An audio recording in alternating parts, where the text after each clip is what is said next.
ओम नमः शिवाय। आप सभी व्यूअर्स का पुनः स्वागत है और मैं सब व्यूअर्स को तहे दिल से धन्यवाद देती हूँ जिन्होंने मेरे वीडियो को लाइक या सब्सक्राइब किया है।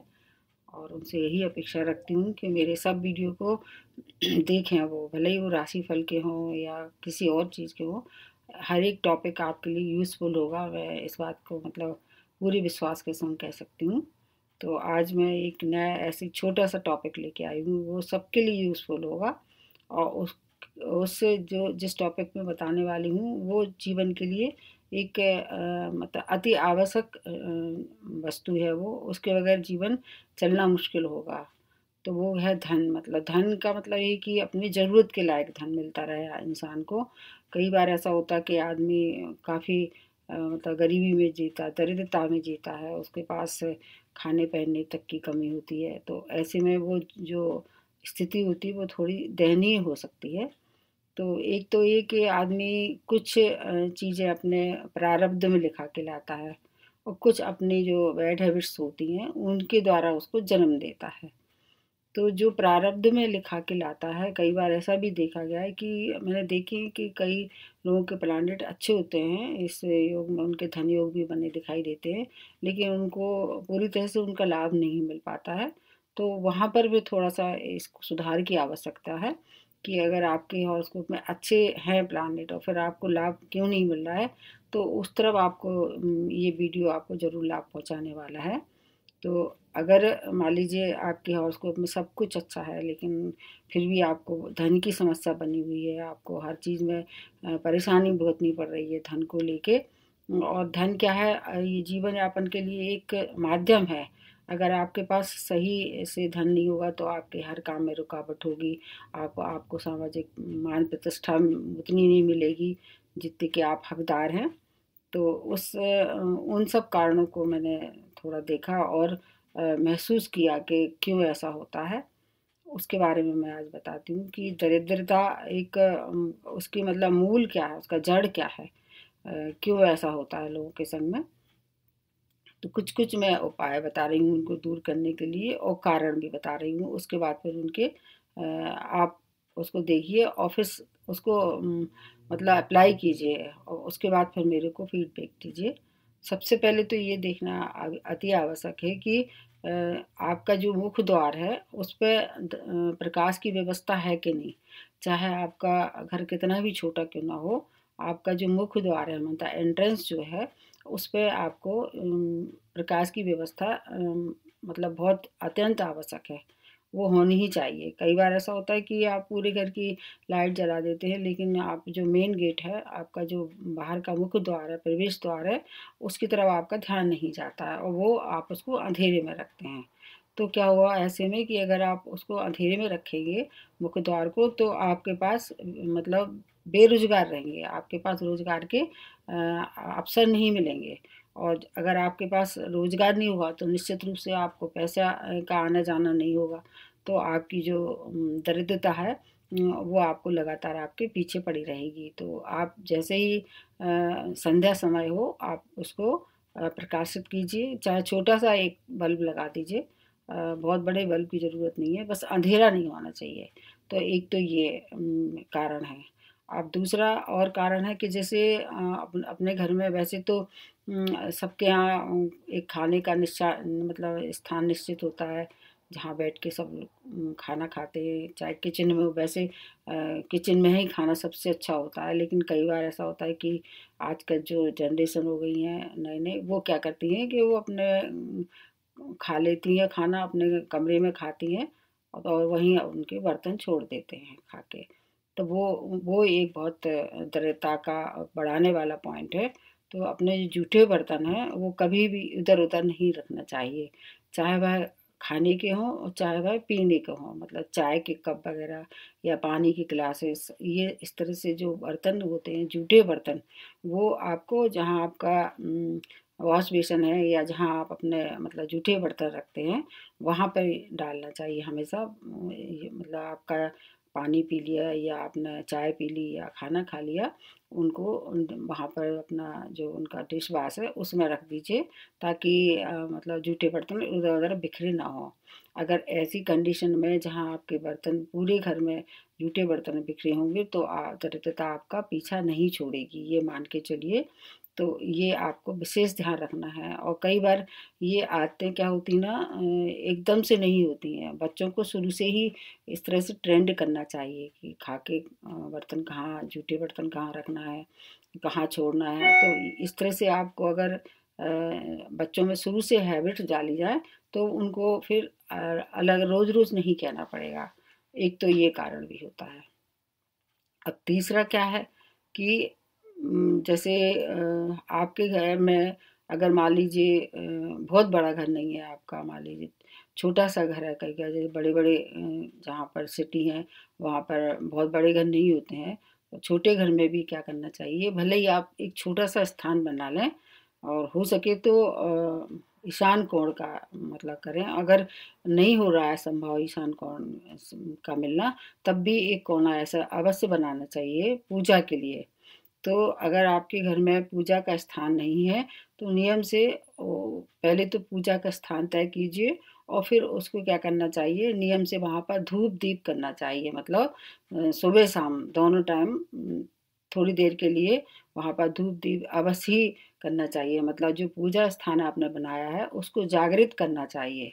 अगर आपने पूजा स्थान बना दिया और फिर उसको मतलब जागृत नहीं किया, मतलब उसका धूप दीप नहीं किया, दिया नहीं जलाया, अगरबत्ती नहीं जलाई, तो क्या होगा कि वो सुसुप्त रहेगा, मतलब उसका महत्व नहीं रहेगा। और ऐसी कंडीशन में क्या होगा कि इन घरों में अगर मान लीजिए धन आ भी जाता है तो वहाँ टिकेगा नहीं। मान लीजिए ऐसा है कि आप अच्छी पोस्ट पे हैं, आपके पास पैसा भी आ रहा है, आपने इकट्ठा भी कर लिया, लेकिन क्या है कि वो घर ऐसा रहेगा कि वहाँ पर खर्चे ऐसे अनावश्यक रूप से आपको परेशान करेंगे, जैसे बीमारियों में या मान लीजिए पुलिस थाना कचहरी में। इस तरह से आपको जहाँ ज़रूरत नहीं हुई वहाँ पर आपको खर्च करवाएगा वो। तो ये थोड़ा-सा पूजा स्थान क्या होता है, पूरे घर को एक बार अगर घर में आपने देखा होगा अगरबत्ती लगा दी जाए या धूप बत्ती लगा दी जाए, तो पूरे घर में उसकी खुशबू फैलती है।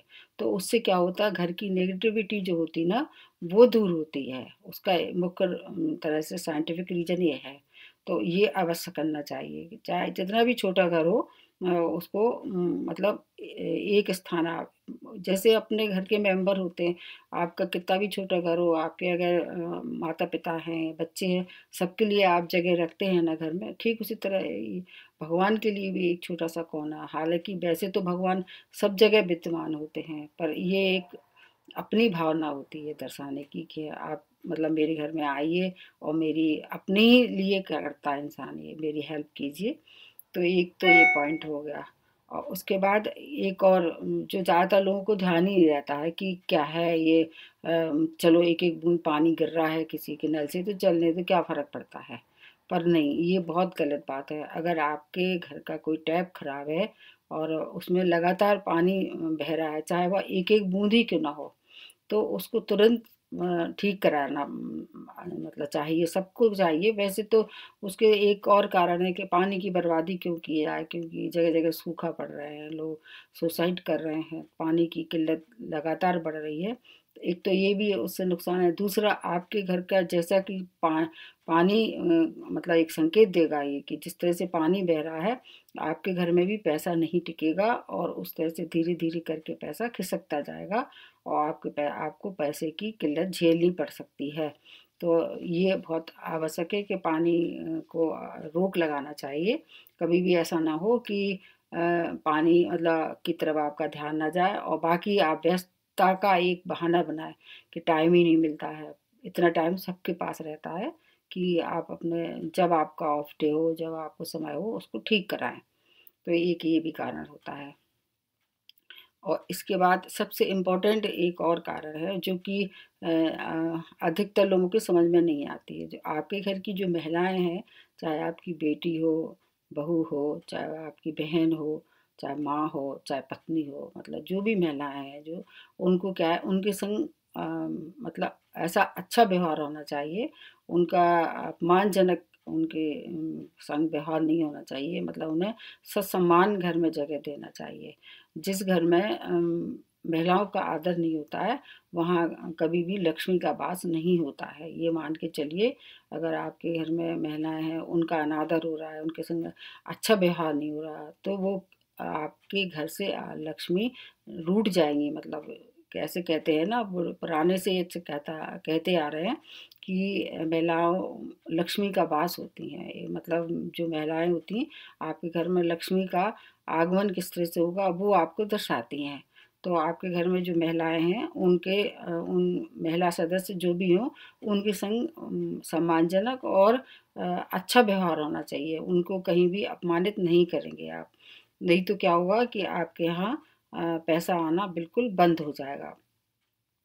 तो ये एक बहुत इम्पोर्टेंट बात है और सबको करना चाहिए, चाहे वह आपके यहाँ धन की समस्या ना हो तो भी।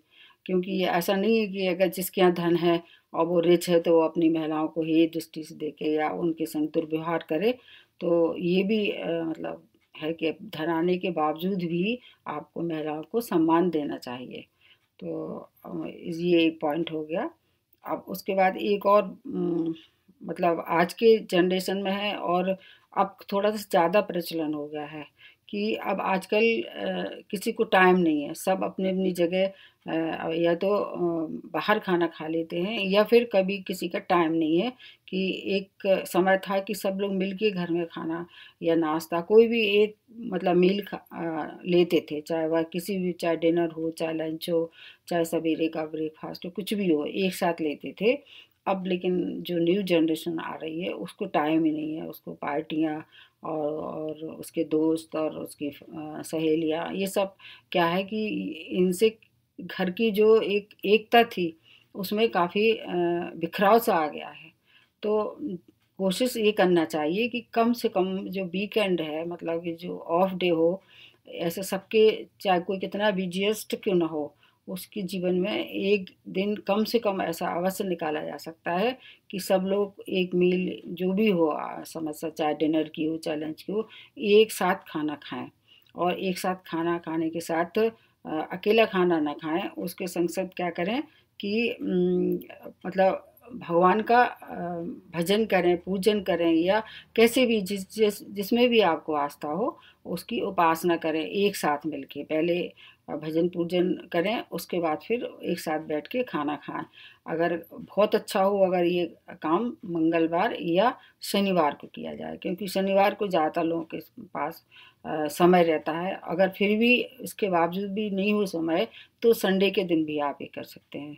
तो इससे क्या होगा कि आपके घर की जो लक्ष्मी थी, वो आपको वरदान मतलब देना शुरू हो जाएंगी। वो आपके घर में पैसे का आगमन शुरू हो जाएगा। तो इससे दरिद्रता दूर हो सकती है।